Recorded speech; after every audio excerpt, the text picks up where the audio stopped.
Indeed, the European Union was very clear in contacts with our partners, including with Iran, that this is unacceptable to provide military supplies for Russia to continue its murderous campaign on the Ukrainian territory against the Ukrainian people and the civilian infrastructure. This is a very strong and principal message we have when we talk about these issues with the partners, and as I said, the same has been delivered very clearly to Foreign Minister of Iran in his, I think, 2 phone calls last week by HRVP when he called him and explained the issues both after the FAC and then in the run-up to the European Council. The member states of the European Union took the decision based on the evidence. You have asked what kind of evidence? Well, convincing evidence.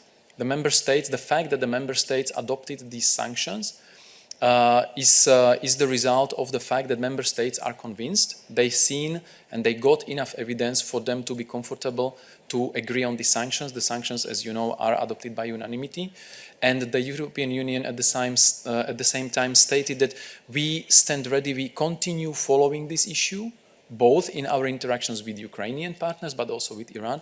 And if there are more such activities and more proofs and evidence about such activities, we will continue to act, because this is something we are completely against, we are opposed, and it's unacceptable that countries would be supplying Russia military material or military instruments and weapons to conduct this murderous campaign, because the use of drones especially, but also missiles, the use of drones is against international humanitarian law, and it amounts to war crimes because they are targeting civilians. They are targeting civilian targets. And you ask about the effect of the sanctions. They are not symbolic. They are very practical. You cannot travel into the EU. Your assets in the EU are frozen. Any EU citizen, any EU company is forbidden to provide you financial assets. And the same applies also for the countries which align with our sanctions. It's never only 27 countries introducing the sanctions.